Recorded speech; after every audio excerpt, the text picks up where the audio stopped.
mày ơi sợ tụiយ៉ាងណាơiអ្នកលេងធីមបងប្អូននេះយើងបាទគឺមួយនេះដែរបាទឃើញថាមិនថាបងប្អូនឬក៏ខ្ញុំទេឃើញពេកយើងជាប់សញ្ញាពើលឿងច្រើនមែនទេបងប្អូនដោយសារតែយើងធ្វើខុសលក្ខខណ្ឌរបស់ Facebook ផងដែរហើយក៏បាទមួយនេះខ្ញុំមានអារម្មណ៍ថាចាប់ខ្ញុំបង្កើត Facebook page ថ្មីដែរបាទគឺយើងទទួលបានចំណេះដឹងច្រើនមែនទេបាទគឺខុសពីមុនបងប្អូនដោយសារតែមួយរយៈមុនក៏ខ្ញុំធ្លាប់មាន Facebook page ដែរប៉ុន្តែខ្ញុំឲ្យមិត្តភ័ក្ដិខ្ញុំអ្នកកាន់ឲ្យហើយនឹងយើងតែងតែសួរនាំមួយយើងនិយាយចំទៅយើងអាងទៅលើមិត្តភ័ក្ដិតែម្ដងបាទដោយសារតែមួយរយៈថ្មីនេះខ្ញុំគិតថាខ្លួនឯងមានន័យថាយើងទទួលបានចំណេះដឹងច្រើនជាងមុនដោយសារវគ្គថ្មីនេះគឺយើងបង្កើតខ្លួនឯងហើយក៏យើងចូលលេង team MMO ជាមួយគ្នាយើងដូច្នេះគឺមានបងប្អូនយើងជាច្រើនដែលគាត់ចែករំលែកចំណេះដឹងផ្ទាល់ខ្លួនមិនថាខ្ញុំឬបងប្អូនទេគឺសម្រាប់បងប្អូនដែលធ្វើ MMO មានន័យថាយើងលុយនៅលើ Facebook ភាគច្រើនគឺយើងតល់តែចែករំលែកបទពិសោធន៍គ្នាបងប្អូនថាយើងធ្វើទៅយើងសង្ងំទៅយើងវាកើតទេបងប្អូនបាទតាមបទពិសោធន៍ខ្ញុំមួយទៀតនេះឃើញថាយើងត្រូវតែចែករំលែកបើមិនជាយើងសង្ងំធ្វើតែឯងអត់មានអ្នកជួយផ្ដល់មតិវាអត់ទៅរួចទេបងប្អូនសារមួយទៀតនេះខ្ញុំចូលឈាមទៅលើ MMO បាទឃើញបងប្អូនយើង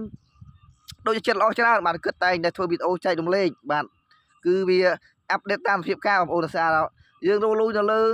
អនឡាញ social media គឺវាអាប់ដេតរហូតបងប្អូនថា Facebook YouTube TikTok ទេគឺលក្ខខណ្ឌរបស់វាផ្សេងគ្នាហើយគឺវាអត់មាននៅដដែលទេបងប្អូនគឺវាអាប់ដេតទៅមុខដូច្នេះគឺបងប្អូនត្រូវតែចូលរួមក្នុងក្រុមរបស់គេបាទបងប្អូនដើម្បីយើងចែករំលែកចំណេះដឹងបាទពេលខ្លះដូចថាខ្ញុំចេះពេលរបស់ខ្ញុំមានបទពិសោធន៍ថាវាខូចមិនយើងធ្វើចេះវាខុសធ្វើយកវាត្រូវទៅ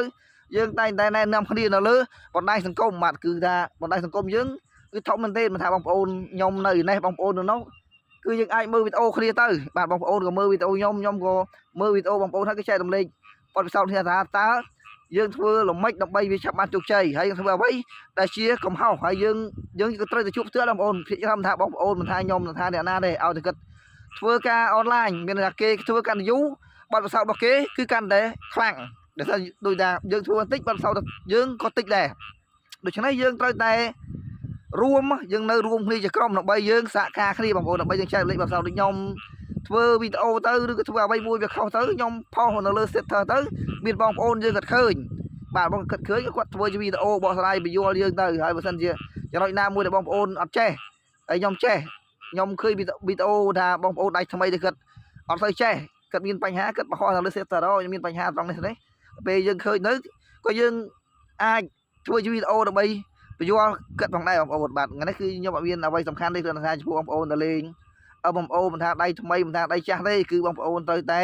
ចូលរួមលេងជាមួយគ្នាដើម្បីយើងចែករំលែកចំណេះដឹងគ្នាបើសិនជាយើងធ្វើតែឯងគឺវាអត់ងាយជោគជ័យទេបងប្អូនធម្មតាបើយើងសង្ងំធ្វើវាយើងវា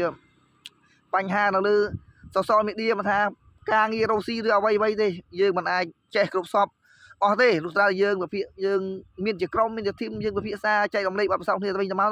ដើម្បីយើងឆាប់បានទទួលជោគជ័យទាំងអស់គ្នាផងដែរបាទតោះឥឡូវវីដេអូនេះគឺមានតែប៉ុណ្្នឹងដែរគឺអុកសោកទៅក៏មកលេងវាស្នេហ៍ទៅក៏ឆ្លៀតឱកាសថតវីដេអូមួយទៅ